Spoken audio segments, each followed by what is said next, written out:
ಮಿತ್ರರೇ ನಮಸ್ಕಾರ. ಮಿತ್ರರೇ, ಭಾರತದ ಪ್ರಧಾನಿ ನರೇಂದ್ರ ಮೋದಿ ಜರ್ಮನಿ ಪ್ರವಾಸವನ್ನು ಕೈಗೊಂಡಿದ್ದಾರೆ.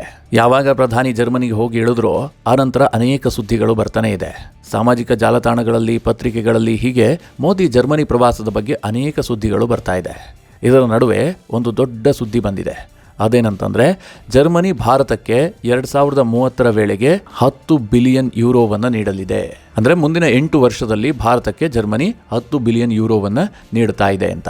10 ಬಿಲಿಯನ್ ಯೂರೋ ಅಂತಂದರೆ ಮಿತ್ರರೇ, ಭಾರತದ ರೂಪಾಯಿಯಲ್ಲಿ ಹೇಳೋದಾದರೆ 75ರಿಂದ 76 ಸಾವಿರ ಕೋಟಿ ರೂಪಾಯಿ. ಇಷ್ಟೊಂದು ದೊಡ್ಡ ಮೊತ್ತದ ಹಣವನ್ನು ಜರ್ಮನಿ ಭಾರತಕ್ಕೆ ಯಾಕೆ ನೀಡ್ತಾ ಇದೆ? ಸರಿಯಾಗಿ 6 ತಿಂಗಳ ಹಿಂದೆ ಜರ್ಮನಿ 1.2 ಬಿಲಿಯನ್ ಯೂರೋವನ್ನು ಭಾರತಕ್ಕೆ ನೀಡ್ತೀವಿ ಅಂತ ಘೋಷಣೆ ಮಾಡಿತ್ತು. ಈಗ ಅದನ್ನು 10 ಪಟ್ಟು ಜಾಸ್ತಿ ಮಾಡಿ 10 ಬಿಲಿಯನ್ ಯೂರೋಗೆ ಏರಿಸಿದೆ. ಜರ್ಮನಿ ಈ ಥರ ಹಣ ಭಾರತಕ್ಕೆ ಯಾಕೆ ನೀಡ್ತಾ ಇದೆ? ಇದರ ಹಿಂದಿನ ಉದ್ದೇಶ ಏನು? ಹೀಗೆ ಅನೇಕ ಚರ್ಚೆಗಳು ಹುಟ್ಟಿದೆ.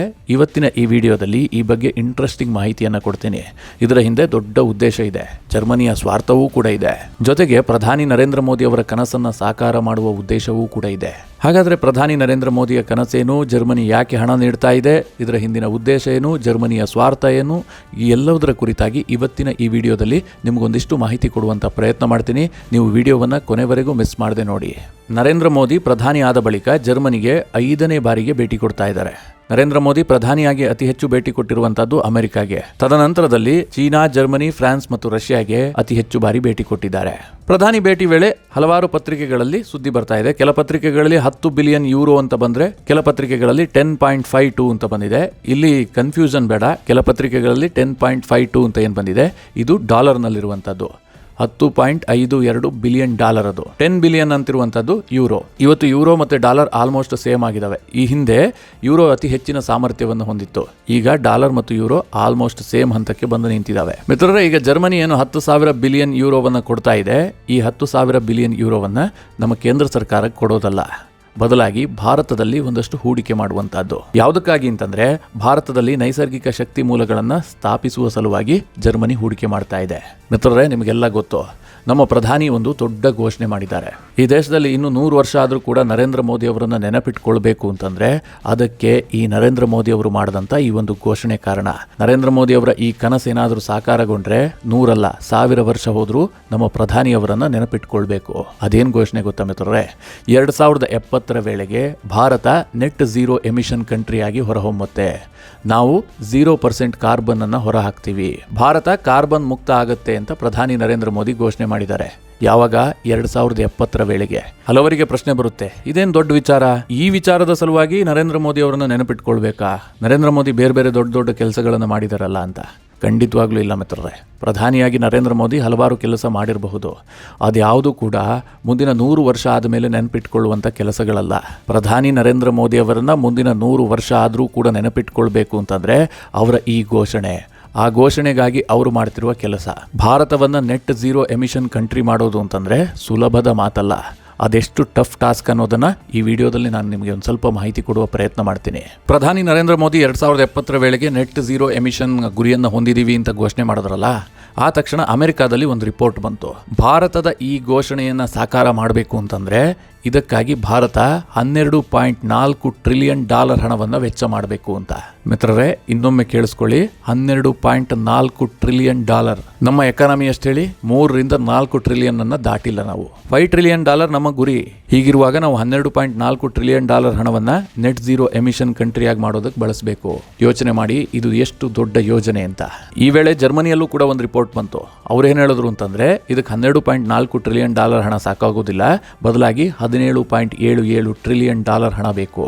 ಮಿತ್ರರೇ, ನಮ್ಮ ಎಕಾನಮಿನೇ 3ರಿಂದ 4 ಟ್ರಿಲಿಯನ್ ದಾಟಿಲ್ಲ.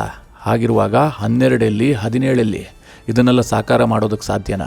ಇದಕ್ಕೆ ನಮ್ಮ ಪ್ರಧಾನಿ ಒಂದಷ್ಟು ಗುರಿಯನ್ನು ಇಟ್ಕೊಂಡಿದ್ದಾರೆ. ಪ್ರಧಾನಿ ಕಾರ್ಯಕಾಲದಲ್ಲಿ ಇದೆಲ್ಲ ಆಗುವಂಥದ್ದಲ್ಲ. 2070 ವೇಳೆಗೆ ಯಾರಿರ್ತೀವೋ ಯಾರಿರೋದಿಲ್ವೋ ಗೊತ್ತಿಲ್ಲ, ಆದರೆ ಭಾರತ ಮಾತ್ರ ಇರುತ್ತೆ. ಈ ಭಾರತ ಇರಬೇಕು. ನಮ್ಮ ಮುಂದಿನ ಪೀಳಿಗೆಗೆ ನಾವು ಏನಾದರೂ ಒಳ್ಳೆಯದನ್ನು ಕೊಡಬೇಕು ಅಂತಂದರೆ ಭವಿಷ್ಯದ ಭಾರತಕ್ಕಾಗಿ ನಾವು ಒಂದಷ್ಟು ಗುರಿಯನ್ನು ಇಟ್ಕೊಂಡಿರಬೇಕು. ಭವಿಷ್ಯದ ಭಾರತ ನಮ್ಮ ಹಿಂದಿನ ಪೀಳಿಗೆಯನ್ನು ದೂಷಿಸಬಾರ್ದು.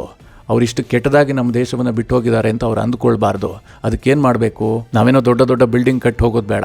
ಇವತ್ತು ನಮ್ಮ ರಾಜ ಮಹಾರಾಜರು ನಮಗೇನು ಬಿಟ್ಟು ಹೋಗಿದ್ದಾರೆ ಅಂತಂದರೆ ಅದ್ಭುತವಾದ ವಾಸ್ತುಶಿಲ್ಪವನ್ನು ಬಿಟ್ಟು ಹೋಗಿದ್ದಾರೆ.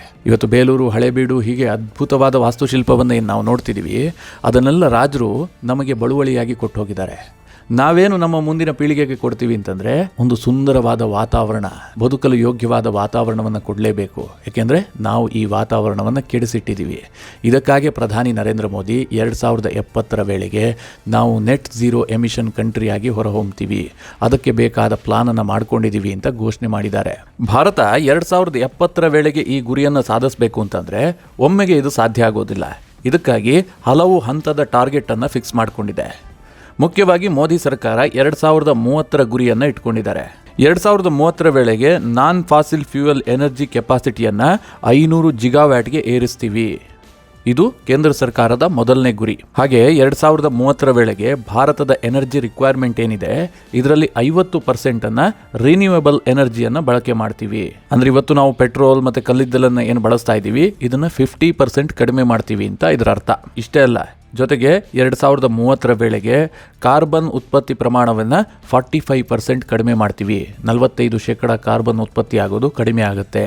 ಇದೆಲ್ಲದನ್ನು 2030 ವೇಳೆಗೆ ಭಾರತ ಗುರಿ ಇಟ್ಕೊಂಡಿದೆ. ನಾನು ಆಗ್ಲೇ ಹೇಳಿದೆ 2070 ಗುರಿ ತಲುಪೋದಕ್ಕೆ ನಮಗೆ 12ರಿಂದ 17 ಟ್ರಿಲಿಯನ್ ಡಾಲರ್ ಬೇಕು ಅಂತ US ಮತ್ತು UKಯ ರಿಪೋರ್ಟ್ಗಳು ಹೇಳಿದಾವೆ. ಹೀಗಾಗಿ 2030 ಗುರಿ ತಲುಪೋದಕ್ಕೆ ಒಂದು 3ರಿಂದ 4 ಟ್ರಿಲಿಯನ್ ಡಾಲರ್ ಹಣ ಬೇಕಲ್ವಾ. ಭಾರತ ಹೇಗಾದರೂ ಮಾಡಿ ಒಂದಷ್ಟು ಹಣವನ್ನು ವಿನಿಯೋಗ ಮಾಡುತ್ತೆ. ಇದನ್ನೆಲ್ಲ ಸಾಧನೆ ಮಾಡಬೇಕು ಅಂದರೆ ವೆಚ್ಚ ಮಾಡ್ತಾರೆ. ಹೀಗಾಗಿ ಭಾರತದಲ್ಲಿ ಹಲವು ಬದಲಾವಣೆ ಆಗೋದಕ್ಕಿದೆ. ನಮ್ಮಲ್ಲಿರುವ ಡೀಸೆಲ್ ಕಾರ್ಗಳೆಲ್ಲ ಹಂತ ಹಂತವಾಗಿ ಹೊರ ಹೋಗ್ತವೆ. ಕೇಂದ್ರ ಸರ್ಕಾರ ಅದಕ್ಕೆಲ್ಲ ಗುರಿ ಇಟ್ಕೊಂಡಿದೆ. ಹೇಗೆ ಈ ಪೆಟ್ರೋಲ್ ಮತ್ತು ಡೀಸೆಲ್ ಕಾರ್ಗಳು ವಾಹನಗಳನ್ನು ಹೊರ ಕಳಿಸ್ಬೇಕು ಅಂತ. ಮೊದಲಿಗೆ ಡೀಸೆಲ್ ಕಾರನ್ನು ಬ್ಯಾನ್ ಮಾಡ್ತಾರೆ. 2023ರಲ್ಲಿ ಇಡೀ ಡೀಸೆಲ್ ಕಾರನ್ನು ಬ್ಯಾನ್ ಮಾಡ್ತೀವಿ ಅಂತ ಕೇಂದ್ರ ಸರ್ಕಾರ ಆದೇಶ ಹೊರಡಿಸಬಹುದು. ಡೀಸೆಲ್ ಕಾರ್ ಹೊಸದಾಗಿ ಉತ್ಪತ್ತಿ ಆಗುವಂತಿಲ್ಲ ಅಂತ. ನಂತರ 2025 ವೇಳೆಗೆ ಪೆಟ್ರೋಲ್ ಕಾರನ್ನು ಕೂಡ ಬ್ಯಾನ್ ಮಾಡಬಹುದು. ಬದಲಾಗಿ ಏನು ಬರುತ್ತೆ? ಎಲೆಕ್ಟ್ರಿಕ್ ಕಾರ್ ಬರುತ್ತೆ. 2030 ವೇಳೆಗೆ ನಮ್ಮೆಲ್ಲ ವಾಹನಗಳು ಎಲೆಕ್ಟ್ರಿಕ್ ಬೇಸ್ಡ್ ಆಗಿ ಓಡಾಡಬಹುದು. ಸಂಪೂರ್ಣವಾಗಿ ಸಾಧ್ಯ ಆಗದೇ ಇದ್ರೂ ಕೂಡ ಒಂದು 50%ಗಾದರೂ ನಾವು ರೀಚ್ ಆಗಲೇಬೇಕು. ಈಗ ಮಿತ್ರರೇ, ಕೇಂದ್ರ ಸರ್ಕಾರ ಹಂತ ಹಂತವಾಗಿ ಇದನ್ನು ಇಂಪ್ಲಿಮೆಂಟ್ ಮಾಡ್ತಾ ಹೋಗುತ್ತೆ. ಏಕಾಏಕಿಯಾಗಿ ಇದನ್ನೆಲ್ಲ ಇಂಪ್ಲಿಮೆಂಟ್ ಮಾಡುವಂಥದ್ದಲ್ಲ. ಉದಾಹರಣೆಗೆ ಇವತ್ತು ರಾತ್ರಿ ಬೆಳಗಾಗುವಷ್ಟರಲ್ಲಿಗೆ ನಾವು ಡೀಸೆಲ್ ಕಾರ್ ಮತ್ತು ಪೆಟ್ರೋಲ್ ಕಾರನ್ನು ಬ್ಯಾನ್ ಮಾಡಿದ್ದೀವಿ, ಎಲ್ಲರೂ ಕೂಡ ಎಲೆಕ್ಟ್ರಿಕ್ ಕಾರನ್ನೇ ಕೊಳ್ಳಬೇಕು ಅಂತಂದರೆ ದೇಶದ ಜನ ಕೇಂದ್ರ ಸರ್ಕಾರದ ವಿರುದ್ಧ ಸಿಟ್ಟಿಗೇಳ್ತಾರೆ. ಯಾಕೆಂದರೆ ಎಲ್ಲರ ಕೈಲೂ ಕೊಳ್ಳೋದಕ್ಕಾಗೋದಿಲ್ಲ, ಅದು ಕಾಸ್ಟ್ಲಿ ಇರುತ್ತೆ. ಹೀಗಾಗಿ ಏನು ಹಂತ ಹಂತವಾಗಿ ಮೊದಲಿಗೆ ಅದರ ಪ್ರೊಡಕ್ಷನನ್ನೇ ಬ್ಯಾನ್ ಮಾಡ್ತಾರೆ. ನಿಮಗೆಲ್ಲೂ ಕೂಡ ಡೀಸೆಲ್ ಕಾರೇ ಸಿಗೋದಿಲ್ಲ. ನೀವು ಖರೀದಿ ಮಾಡಬೇಕಾದ್ರೆ ಪೆಟ್ರೋಲ್ ಕಾರನ್ನು ಖರೀದಿ ಮಾಡಬೇಕು, ಇಲ್ಲ ಎಲೆಕ್ಟ್ರಿಕ್ ಕಾರನ್ನು ಖರೀದಿ ಮಾಡಬೇಕು. ಈ ಸಂದರ್ಭದಲ್ಲಿ ಕೆಲವರು ಪೆಟ್ರೋಲ್ಗೆ ಹೋದರೆ ಕೆಲವರು ಎಲೆಕ್ಟ್ರಿಕ್ ಕಾರಿಗೆ ಹೋಗ್ತಾರೆ. ಮತ್ತೆ ಕೆಲ ವರ್ಷಗಳಲ್ಲಿ ಪೆಟ್ರೋಲ್ ಕಾರನ್ನು ಕೂಡ ಬ್ಯಾನ್ ಮಾಡ್ತಾರೆ. ನೀವೇನು ಈ ಮೊದಲು ಕೊಂಡಿದ್ದೀರಿ ಅದನ್ನು ಕೆಲ ವರ್ಷಗಳ ಕಾಲ ಓಡಿಸ್ತೀರಿ. ನಂತರ ಆ ಕಾರೇ ಮಾರ್ಕೆಟಲ್ಲಿ ಸಿಗೋದಿಲ್ಲ ಅಂತ ಆದಮೇಲೆ ನೀವು ಅದನ್ನು ಬಿಟ್ಬಿಡ್ತೀರಿ. ನಿಧಾನವಾಗಿ ನೀವು ಎಲೆಕ್ಟ್ರಿಕ್ ಕಾರ್ನತ್ತ ಮೂವ್ ಆಗ್ತೀರಿ. ಇದು ಕೇಂದ್ರ ಸರ್ಕಾರದ ಉದ್ದೇಶ. ಹೀಗೆ ಲಾಂಗ್ ಟರ್ಮ್ ಉದ್ದೇಶವನ್ನು ಇಟ್ಟುಕೊಂಡು ಕೆಲವೊಂದಷ್ಟು ಯೋಜನೆಗಳನ್ನು ಕೇಂದ್ರ ಸರ್ಕಾರ ಜಾರಿಗೆ ತಂದಿರುತ್ತೆ. ಈಗ 2070 ವೇಳೆಗೆ ಭಾರತ ನೆಟ್ ಝೀರೋ ಎಮಿಷನ್ ಕಂಟ್ರಿಯಾಗಿ ಹೊರಹೊಮ್ಮಬೇಕು. ಈ ಯೋಜನೆಯೂ ಕೂಡ ಹೀಗೆ ಹಂತ ಹಂತವಾಗಿ ಇದನ್ನು ಇಂಪ್ಲಿಮೆಂಟ್ ಮಾಡ್ತಾ ಹೋಗೋದು. ಹೀಗೆ ಇಂಪ್ಲಿಮೆಂಟ್ ಮಾಡಬೇಕು ಅಂತಂದರೆ ಭಾರತದಲ್ಲಿ ದೊಡ್ಡ ಪ್ರಮಾಣದ ಇನ್ವೆಸ್ಟ್ಮೆಂಟ್ ಆಗಬೇಕು. ಈಗ ಭಾರತದ ಈ ಇನ್ವೆಸ್ಟ್ಮೆಂಟ್ ಮೇಲೆ ಜರ್ಮನಿ ಕಣ್ಣಿಟ್ಟಿದೆ. ಯಾಕೆಂತಂದ್ರೆ ಇವತ್ತು ರಿನ್ಯೂವೇಬಲ್ ಅಂದರೆ ಪುನರ್ನವೀಕರಿಸಬಹುದಾದ ಇಂಧನ ಉತ್ಪತ್ತಿಯಲ್ಲಿ ಜರ್ಮನಿ ಟಾಪ್ನಲ್ಲಿದೆ. ಜರ್ಮನ್ ಟೆಕ್ನಾಲಜಿಯೇ ವಿಶ್ವದಲ್ಲಿ ಟಾಪ್ನಲ್ಲಿರುವಂಥದ್ದು. ನೀವು ವಿಶ್ವದ ಟಾಪ್ 10 ರಿನ್ಯೂವೇಬಲ್ ಎನರ್ಜಿ ಕಂಪನಿಗಳನ್ನು ಪಟ್ಟಿ ಮಾಡಿದ್ರೆ ಅದರಲ್ಲಿ 5ರಿಂದ 6 ಜರ್ಮನ್ ಕಂಪನಿಗಳು ಬರ್ತವೆ. ಭಾರತ ದೊಡ್ಡ ಪ್ರಮಾಣದಲ್ಲಿ ರಿನ್ಯೂವೇಬಲ್ ಎನರ್ಜಿ ಕ್ಷೇತ್ರಕ್ಕೆ ಹೂಡಿಕೆ ಮಾಡುತ್ತೆ. ಈ ಹೂಡಿಕೆ ಜರ್ಮನ್ ಕಂಪನಿಯ ಪಾಲಾಗಬೇಕು. ಜರ್ಮನ್ ಕಂಪನಿಗಳಿಗೆ ಆಫರ್ ಸಿಗಬೇಕು ಅನ್ನುವಂಥದ್ದು ಜರ್ಮನಿ ಸರ್ಕಾರದ ಉದ್ದೇಶ. ಇದೇ ಕಾರಣದಿಂದಾಗಿ ಭಾರತಕ್ಕೆ ಅತಿ ಹೆಚ್ಚಿನ ಪ್ರಮಾಣದಲ್ಲಿ ಜರ್ಮನಿ ಸಹಾಯಕ್ಕೆ ಮುಂದೆ ಬಂದಿದೆ. 10,000 ಬಿಲಿಯನ್ ಯೂರೋವನ್ನು ಭಾರತಕ್ಕೆ ದೇಣಿಗೆಯಾಗಿ ಜರ್ಮನ್ ಸರ್ಕಾರ ನೀಡ್ತಾ ಇದೆ. ಇದು ಭಾರತದ ಈ ಉದ್ದೇಶದ ಇನಿಷಿಯಲ್ ಇನ್ವೆಸ್ಟ್ಮೆಂಟ್ಗೆ ಹೆಲ್ಪ್ ಆಗುತ್ತೆ. ಇದೆಲ್ಲ ಮಿತ್ರರೇ ಜರ್ಮನಿಯ ಸ್ವಾರ್ಥ. ಆದರೆ ಭವಿಷ್ಯದ ಭಾರತ ಸ್ವಚ್ಛ ಮತ್ತು ಸ್ವಾಸ್ಥ್ಯವಾಗಿರಬೇಕು ಅನ್ನೋದು ನಮ್ಮ ಕೇಂದ್ರ ಸರ್ಕಾರದ ಉದ್ದೇಶ. ಮಿತ್ರರೇ, ಇದಿಷ್ಟು ಜರ್ಮನಿ 2030 ವೇಳೆಗೆ 10,000 ಯೂರೋವನ್ನು ಭಾರತಕ್ಕೆ ದೇಣಿಗೆಯಾಗಿ ನೀಡುವಂತಹದ್ದು ಹಾಗೂ ಯಾವ ಉದ್ದೇಶಕ್ಕಾಗಿ ಜರ್ಮನಿ ಇದಕ್ಕೆ ಕೊಡ್ತಾ ಇದೆ, ಭಾರತ ಹೇಗೆ 2030 ವೇಳೆಗೆ ನೆಟ್ ಝೀರೋ ಎಮಿಷನ್ ಕಂಟ್ರಿಯಾಗಿ ಹೊರಹೊಮ್ಮುತ್ತೆ, ಭಾರತದ ಮುಂದಿರುವ ಸವಾಲುಗಳೇನು, ಇದೆಲ್ಲವುದನ್ನು ಸಂಕ್ಷಿಪ್ತವಾಗಿ ನಿಮಗೆ ವಿವರಿಸುವಂಥ ಪ್ರಯತ್ನ ಮಾಡಿದ್ದೀನಿ. ನಿಮಗೆ ಈ ವಿಡಿಯೋ ಇಷ್ಟವಾದರೆ ಲೈಕ್ ಮಾಡಿ, ಸಲಹೆಗಳಿದ್ದರೆ ಕಮೆಂಟ್ ಮಾಡಿ. ಹಾಗೆ ನೀವಿನ್ನೂ ನಿಮ್ಮ ನೆಚ್ಚಿನ ಸಂಸ್ಕಾರ ಸೌರಭ ಯೂಟ್ಯೂಬ್ ಚಾನಲ್ನ ಸಬ್ಸ್ಕ್ರೈಬ್ ಮಾಡಿಲ್ಲ ಅಂತಾದರೆ ಈ ಕೂಡಲೇ ಸಬ್ಸ್ಕ್ರೈಬ್ ಮಾಡಿ. ಹಾಗೆ ಮುಂದಿನ ಎಲ್ಲ ಅಪ್ಡೇಟ್ಗಳ ನೋಟಿಫಿಕೇಷನ್ಗಾಗಿ ಬೆಲ್ ಐಕಾನ್ ಒತ್ತಿ.